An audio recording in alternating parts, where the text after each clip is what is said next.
வெண்முரசு. குருதிச்சாரல் 74. வாசிப்பது சந்தீப். பகுதி 10. பெருங்கொடை 13. கர்ணன் இளைய யாதவரையே நோக்கிக் கொண்டிருப்பதை சுப்ரியை கண்டாள். அவை அவருடைய சொல்லுக்காகவே முதற்கணம் முதல் காத்திருந்தது எனத் தெரிந்தது.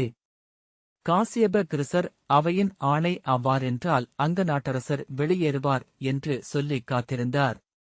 சுப்ரியை துரியோதனனை நோக்கினாள்.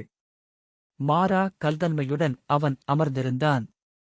காசியப கிருசர் அவை முடிவை வேள்வித் தலைவர் அறிவிக்க வேண்டும் என்றார். வேள்வித் தலைவரான அமூர்த்தர் நெறிகளின்படியும் இந்த அவை கொண்ட முடிவின்படியும் அங்க நாட்டரசர் சூதர் என்றே கொள்ளப்பட வேண்டும். வேள்விக்காவலராக அமர சூதருக்கு உரிமையில்லை என்றார். கர்ணன் நன்று. வேதம் தன் வழியை தானே தேர்க என்று சொல்லித் தொழுது திரும்பும்போது இளைய யாதவர் எழுந்தார். கர்ணன் அவரை நோக்கியபடி தயங்கி நிற்க, காசியப கிருசரே, நான் சில சொற்கள் உரைக்கலாமா என்றார் இளைய யாதவர். ஆம், தங்கள் சொற்களுக்காக காத்திருக்கிறோம் என்றார் காசியப கிருசர். இளைய யாதவர் வேள்வித் தலைவரையும் அவையையும் நோக்கி கைகூப்பி, வேள்வித் தலைவருக்கும் முதன்மை வைதிகருக்கும் என் பணிதல்.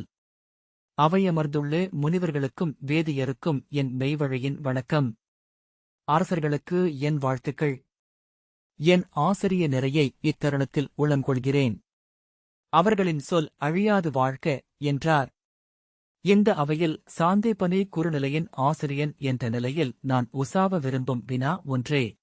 4 வேதங்களும் சிக்ஷா, கல்பம், சந்தஸ், வியாகரணம், நிருக்தம், ஜியோதிஷம் என்னும் 6 வேதக்கூறுகளும் கந்தர்வ வேதம், தனுர்வேதம், ஸ்தாபத்ய வேதம், ஆயுர்வேதம் என்னும் 4 துணை வேதங்களும் நிகரா? வேதங்களுக்குள் வேறுபாடுண்டா? அனைத்தும் ஒன்றே எனில் வில்வேதம் தேர்ந்த வீரனுக்கும் மூவேதம் கற்றறிந்த வைதிகனுக்கும் ஏன் அவையில் வேறுபாடு காட்டப்படுகிறது? இசை தேர்ந்தோனும் நிமித்த நூல் துறை போகியவரும் இலக்கணம் அறிந்தவரும் சொல்நூல் நவின்றவரும் நால்வேதம் உரைத்தவர்களுக்கு கீழே என வேள்வி அவைகளில் ஏன் அமைக்கப்படுகிறார்கள் என்றார். வேள்வித் தலைவர் அமூர்த்தர் புருவங்கள் சுருங்க இளைய யாதவரை பார்த்தார். அந்த வினாவிலிருந்து இளைய யாதவர் எங்கு செல்லப் போகிறார் என்பதை அவரால் உய்த்தறிய இயலவில்லை எனத் தெரிந்தது. அவர் விழி சரித்து நோக்க, அவர் அருகே அமர்ந்திருந்து முதன்மை மாணவரும் வேள்விச்சாலை பொறுப்பாளருமான உக்ரர், சாந்தீபனியின் ஆசிரியரே, மிக எளிய இவ்வினாவிற்கு முன்னரே யாககல்பம் எனும் நூலில் அழகிய ஒப்புமையினூடாக கௌதம முனிவர் மறுமொழி பகன்றிருக்கிறார். உடல் மகிழ நீராடும் வெந்நீரிலும் அடுமனையில் வெந்தமையும் உணவிலும் அனல் உறைந்திருக்கிறது. கொல்லனின் உலையில் ஒளிகொண்டு நெகிழ்ந்து இரும்பு அனலென்றாகிறது. விறகோ தன்னை எரித்து கனல் என உருக்கொள்கிறது. ஆயினும் பொன்னொளியுடன் எழுந்தாடும் தழல் ஒன்றே தூயது, வணங்கத்தக்கது. அனைத்திலும் குடிகொள்ளும் அனலை வணங்கும் வேதியர் அவையளிப்பது வேள்விக் குளத்தில் எழும் அனலுக்கு மட்டுமே என்றார். நன்று. நானும் அந்நூலை பயின்றுள்ளேன். அதையே தாங்களும் கூறுகிறீர்களா என்பதை இவ்வவையில் உறுதி செய்ய விரும்பினேன் என்றார் இளைய யாதவர். அதிலிருந்தெழும் அடுத்த வினா இது. அனலென நின்றிருப்பது எது? ஒளியும் வெம்மையும் அதில் நாமறியும் சிறப்பியல்புகள் மட்டுமே. அவையோரே, எவருமே அறியவில்லையெனினும் அனலை அனலென்று ஆக்குவது எது? அதுவே மரம் எரிகொள்ளும் போதும், இரும்பு பழுத்துருக்குகையிலும், அன்னம் அமுதாகுகையிலும், குளிர்நீர் இந்நீர் ஆகுகையிலும் நிகழ்கிறது. அவையனைத்தும் கொள்ளும் அனலின் அனல்மை என்ன என்றார். அவர் எங்கு சென்று கொண்டிருக்கிறார் என்பதை வைதிகர் எவரும் உணர்ந்தது போல தெரியவில்லை. அவை வேதச் சொல்லு சாவல்களில் தொடக்க நிலையினர் பேசுபவை என அவர்கள் அறிந்திருந்தனர். ஒருவரை ஒருவர் விழிகளால் நோக்கிக் கொண்டும் உடல்களை அறியாமல் அசைத்துக் கொண்டும் அவர்கள் அச்சொற்களை செவிகொண்டனர். அவையிலிருந்த கௌதம சரகாரி அதற்கும் தொல்நூல்களில் மறுமொழியுள்ளது. சாந்தீபனி ஆசிரியரே, மகாவிதமரின் பிறங்கு சூத்திரத்தில் அனல் எந்நெறிகளின்படி அனைத்தையும் நிகழ்த்துகிறதோ அந்நெறியே அனல் என்று சொல்லப்பட்டுள்ளது என்றார். பருப்பொருளென இங்கு வெளிப்படும் ஒவ்வொன்றும் நம் புலன்களும் சித்தமும் சென்றுதொடா பெருவெளியில் தங்களுக்குரிய தனியறத்தைக் கொண்டுள்ளன. இங்கு இவ்வாறும் பிறிதெங்கோ பிறவாறும் அவ்வண்ணம் பல நூறாயிரம் கோடி வகைகளிலும் அனல் தன்னை வெளிப்படுத்த இயலும். அறிக, அந்நெறியே அனல் எனப்படும் என்றார் கௌதம சிரகாரி. மாறா தன்னியல்பின் ஒரு பகுதியையே பொருள் தன் சிறப்பியல்பென்றும் காட்டுகிறது. அவை இரண்டும் வேறல்ல என்று கௌதமம் உரைக்கிறது. குணாகுணிபேதபங்கம் என அந்த முழுதறிதலை கௌதம மரபு குறிப்பிடுகிறது என்பது தாங்கள் அறியாதது அல்ல. இளைய யாதவர் ஓங்கிய குரலில் அவ்வண்ணமெனில் கூறுக. வேதமெனும் அனலின் நெறி என்ன என்றார். அவையில் எழுந்து உடலசைவு இளைய யாதவர் செல்லுமிடத்தை வைதிகர் உணர்ந்துவிட்டதை காட்டியது. கௌதமர் வேத முடிப்பினரே, ஒரு பொருளின் இயல்பை குறிக்கும் சொல்லே அவ்வியல்புக்கும் நிகரீடு என நிற்கும் என்பதே அளவை நெறியினரின் நிலைப்பாடு. சொல் தொட்டு அவ்வியல்பை அறிதல், அவ்வியல்பே அதன் நெறி என்று உணர்தல், அந்நெறியே அது என்று தெளிதல், அதுவே அனைத்துமென்றாதல் அளவை நூலோரின் வழி. கடுவளி மழையெனக் கனிந்து மண்மேல் இறங்குவது போல பிரம்மம் சொல்லென்றாகியது. சொல்லே அது. அதை கும்சத்தார்த்த பரீட்சை என்று கௌதமம் வகிக்கிறது. ஒலியை வணங்குக, ஒலியே மெய்மை என்றாகும் என்றார். அந்த மெய்மையைக் கொண்டுள்ள வேத முடிப்பினர் ஆயிரம் பல்லாயிரம் மறுப்புகளினூடாக மட்டுமே குறிப்பிடுகிறீர்கள். அளவை நோக்கினான நான் இச்சூழலில் இந்த மொழியில் இக்கால இடத்தில் அதை முன்னோர் சொன்ன பிரம்மம் எனும் சொல்லால் சுட்டுவேன். வேதமெனும் அனலின் அனல்மை என்பது பிரம்மமே என்றார் வசிட்ட குந்ததந்தர். இளைய யாதவர் நான் மேற்சென்று உசாவ எண்ணுகிறேன் அந்தண முனிவரே.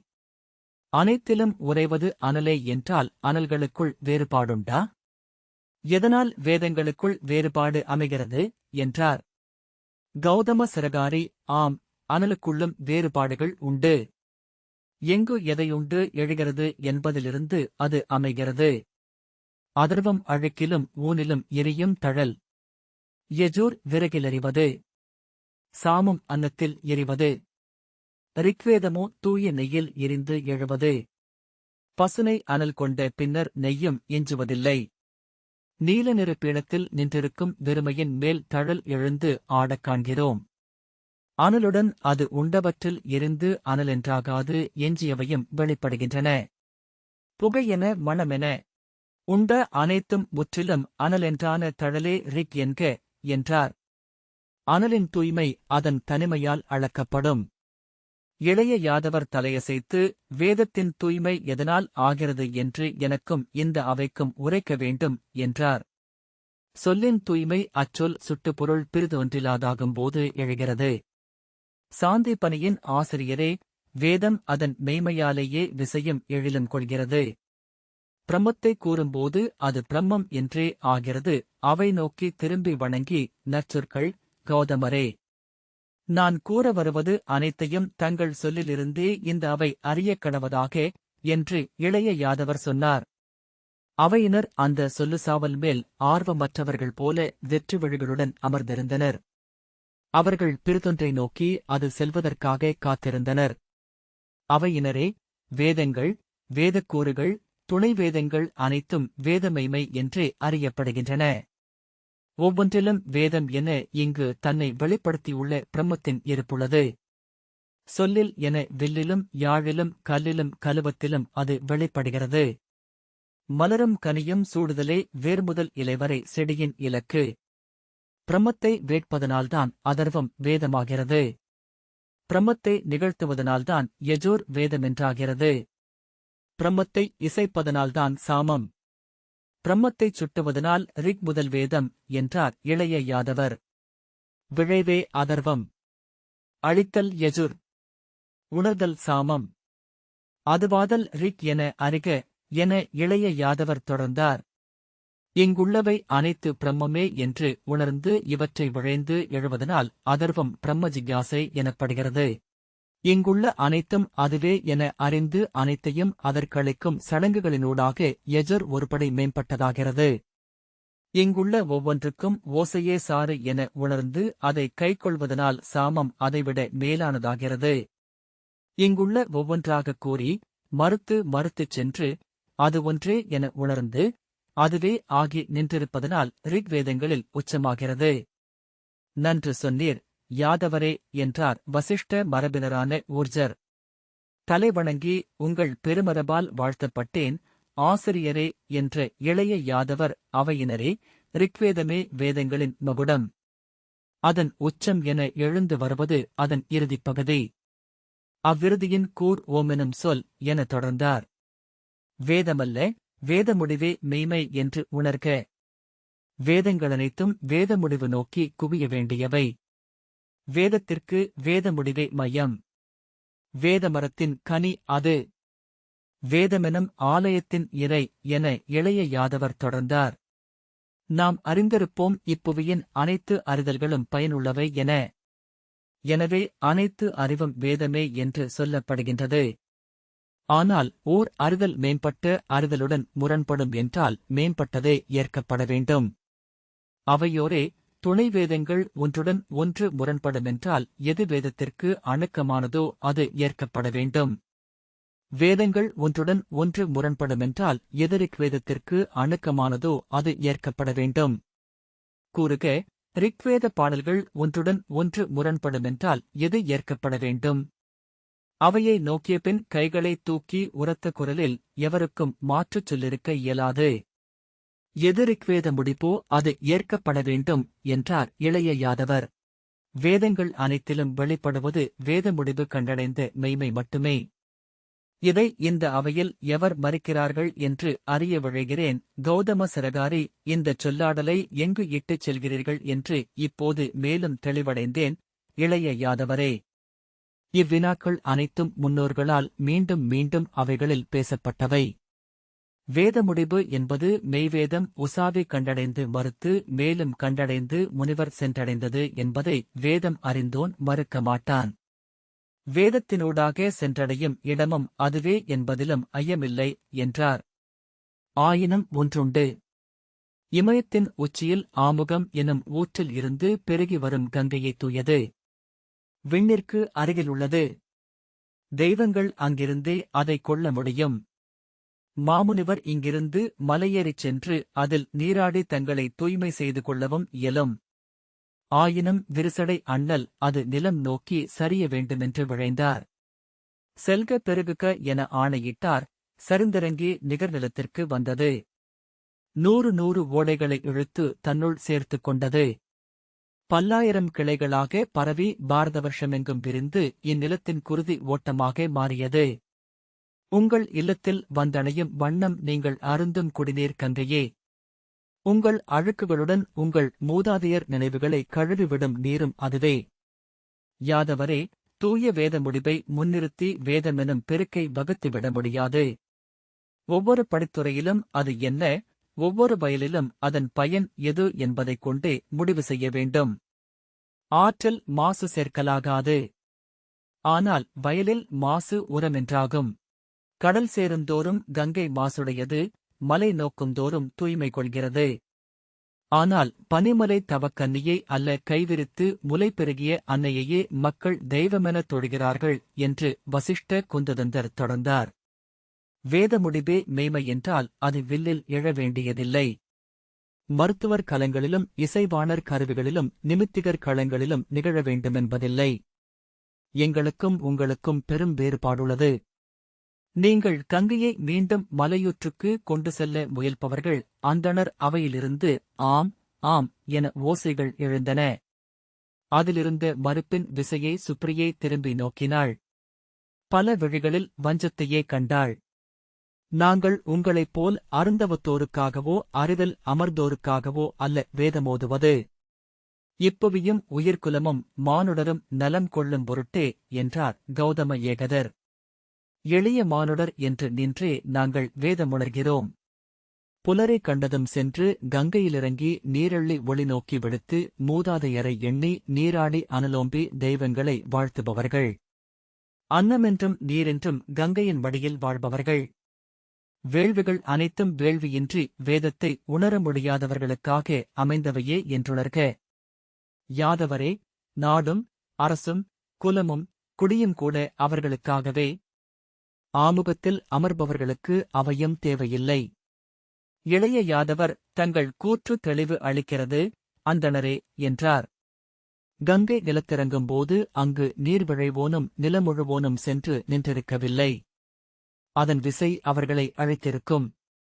மண்ணில் எதையும் விழையாத யோகியின் வறண்ட விரிசடையே அதை ஏந்தியது.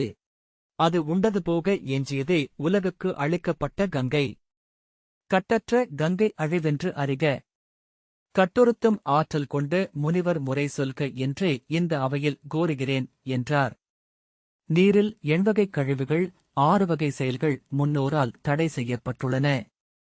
அதை எவ்வகையிலும் பயன்படுத்தலாம் என மூதாதையர் ஏன் வகுக்கவில்லை? ஏனென்றால் நீர் எங்கு எவ்வொருக்குள்ளினும் அது கங்கை என்றே இருக்க வேண்டும். முற்றிலும் பிரிதுணர்த்தி நின்றால் கங்கை என்று மண்ணுக்கு தெய்வங்கள் அளித்த ஒன்று மானுடரால் இழக்கப்படும். இசைவாணர் யாழிலோ நிமித்திகர் பன்னிருகளத்திலோ மருத்துவர் மூலிகை கலுவத்திலோ வேதத்தை உணர்ந்தாக வேண்டும். வேதமென்பது அதன் மெய்மையே. எனவேதான் வேத முடிவு எழாத எச்செயலும் வேதத்தால் ஏற்கப்பட்டதல்ல.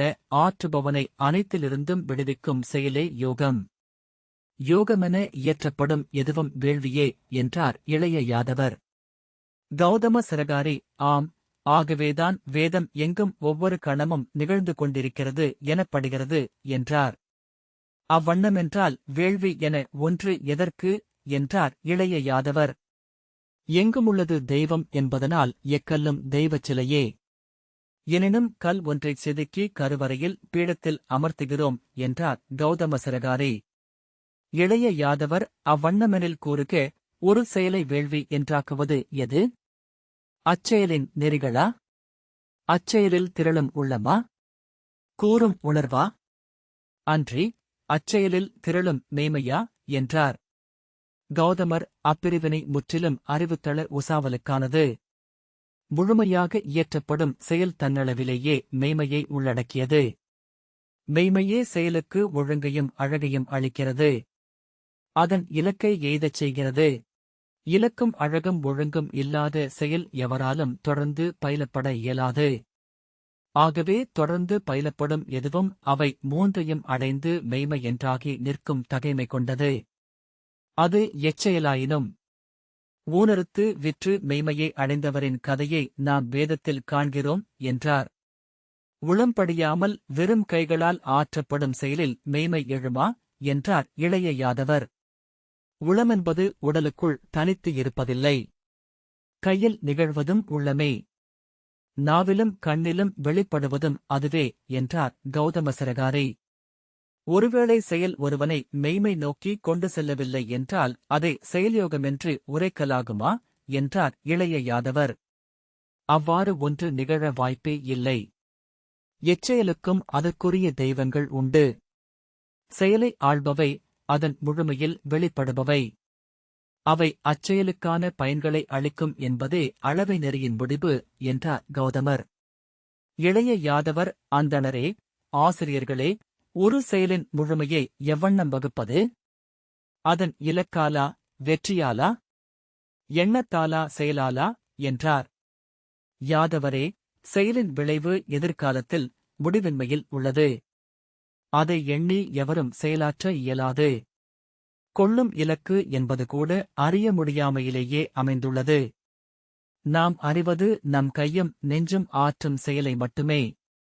செயலை நாம் உருவாக்குகிறோம், செயல் நம்மையும் உருவாக்குகிறது. புரவியை நாம் பழக்குகிறோம், புரவி நம்மை இட்டுச் செல்கிறது. நிறைசெயல் ஆற்றும் வழி ஒன்றே. முழுமை நாடி முழுதுளம் கொடுத்து பிறழ்வின்றி அச்செயலை ஆற்றுவது. ஒவ்வொரு கணமும் அச்செயலில் இருந்து கற்றுக்கொள்வது. அச்செயலுக்கான தெய்வங்களை மகிழ்வித்து எழுப்புவதே நம் கடன். நம்மை இட்டுச் செல்ல வேண்டியவை அத்தெய்வங்களே என்றார் கௌதம ஏகதர். அச்செயலின் விளைவென திரண்டு நம்முள் எழும் நுண்ணறிவையா, அச்செயலென வெளியே திகழும் நெறிகளையா எவற்றை நாம் உளங்கொள்ள வேண்டும்? அந்நுண்ணறிவுக்கு முரணாக நெறிகள் அமையுமென்றால் செய்ய வேண்டியது என்ன என்று இளைய யாதவர் கேட்டார். செயல் என இங்கு நிகழும் அனைத்தும் தங்களுக்குரிய தனியொழுங்கையும் உட்பொருளையும் கொண்டவை என்று அளவை நெறி சொல்கிறது என்றார் ஏகதர். ஒவ்வொரு செயலும் இப்புடவி எனும் பெருநெசவின் ஒரு கண்ணி. ஒவ்வொரு கணமும் ஒரு செயலும் கூட என அவர் தொடர்ந்தார். ஆகவே ஒவ்வொரு செயலையும் இப்புடவி நெசவை ஆக்கும் விசைகளே ஆள்கின்றன. அவை நம் சித்தத்தின் எல்லைகளைக் கடந்தவை. எண்ணித் தேர்ந்து அவற்றை இயற்ற எண்ணுபவன் செயலின்மையிலேயே அமைவான். நற்செயல் தேர்வதும் செயலுக்கு தன்னை அளிப்பதும் செயலினூடாக வளர்வதுமே மானுடன் செய்யக்கூடுவது. சென்றடைவது செயல்படுபவன் அல்ல, செயலே என்றுணர்ந்தால் அவன் முழுமையை அடைகிறான். வசிட்ட கொந்ததந்தர் செயலின் நுண்மையென திரள்வதை செயலாற்றுவோன் நம்பவியலாது. யாதவரே. பார்க்கடலில் எழுந்தது அமுதும் நஞ்சும் என அறியாத அந்தணர் எவர் என்றார். கௌதம சிரகாரி. யாதவரே, வேத முடிப்பினருக்கும் அளவை நெறியினருக்குமான வேறுபாடு ஒன்றே. ஏந்தும் கலம் இயல்பிலேயே தூயது என்று கொள்ளாமல் வேத முடிவை எவரும் ஏற்கவியலாது. தன் மெய்மையை முழு மெய்மை என முற்றுணரும் நிலையையே வேத முடிப்பினர் உச்சமெனக் கொள்கிறார்கள். நானே இறை என்னும் உங்கள் ஊழ்க்க நுண்சொல்லில் நான் என்றும் உள்ளது என உணர்ந்தவரே அளவை நெறிக்கு வருகின்றனர் என்றார். அவையிலிருந்த அந்தணர்கள் ஆம், மெய்ச்சொல் என்றனர். சிலர் உணர்வெழுச்சியுடன் எழுந்தனர். கிருசர் கையசைத்து அவர்களை அமரச் செய்தார். கை தொழுது கௌதம சிரகாரியிடம் பேசும்படி கோரினார். வாங்கும் கலம் மாசு முற்றிலும் அகல ஒண்ணாதது என்று அறிவதே அளவை நெறியின் தொடக்கம் என கௌதம சிரகாரி தொடர்ந்தார். ஆணவமும் தன்னலமும் அச்சமும் குழப்பமும் சற்றேனும் கொண்டவர்களாகவே நாம் செயலில் இருந்து நம் அறிதலை திரட்டிக் கொள்கிறோம். செயல் மாசிலா நுண்ணறிவை அளிப்பதில்லை. அந்த மாசை அகற்றுவது மேலும் மேலும் செயல்தான். அச்செயலை ஏதிய நுண்ணறிவைக் கொண்டு திசை வகுத்தோமென்றால் படிந்த மாசை பெருக்குவதே விளைவென்று ஆகும். ஆகவே செயலுக்கு முற்றளிப்பதொன்றே மெய்மைக்கான வழி. ஆம், மெய். வேதநெறி அதுவே. வேதம் உரைப்பது அதுவே என அவையினர் முழக்கமிட்டனர். சுப்ரியே அங்கு எழுந்தெழுந்து அமைந்த முகங்களை ஒவ்வொன்றாக நோக்கியபடி அமர்ந்திருந்தாள். அங்கு பேசப்படும் ஒரு சொல்லும் தன்னுள் பொருளெனத் திரளவில்லை என்று உணர்ந்தாள். அவை முன்னரே அவர்களால் பேசப்பட்டவற்றின் நீட்சி என்றும் எப்போதும் அப்பூசல் சூழலில் இருந்து கொண்டிருந்தது என்றும் தோன்றியது. அத்தனை காலம் நீடித்தது என்பதனாலேயே அது இறுதிவிடையற்ற வினா. ஆகவே அச்சொற்பூசலில் வெற்றி என்றும் தோல்வி என்றும் ஏதும் இருக்கவியலாது. எங்கு எவர் எப்போது என்பதே முடிவென்றாகிறது. இந்த அவையில் எது வெல்லும் என அவள் எண்ணினாள். இது நாற்களமாடல். கண்ணுக்குத் தெரியும் களமும் கருக்களும் கருத்தால் அறியப்படத்தக்க வேறு சிலவற்றின் பருவடிவங்கள் மட்டுமே. வெல்வதும் வீழ்வதும் அங்கே நுண்ணுரு கொண்டு வலுதிரட்டி முரண்பட்டு நின்றிருக்கின்றன. இதை நோக்கி அறிவதை விட அதை உய்த்தறிவது மேலும் எளிது போலும். அவள் பெருமூச்சு விட்டு பீடத்தில் சாய்ந்து அமர்ந்து விழிகளை மூடிக்கொண்டு அக்குரல்களைக் கேட்டாள். இந்த வாசிப்பை கேட்டதற்கு நன்றி.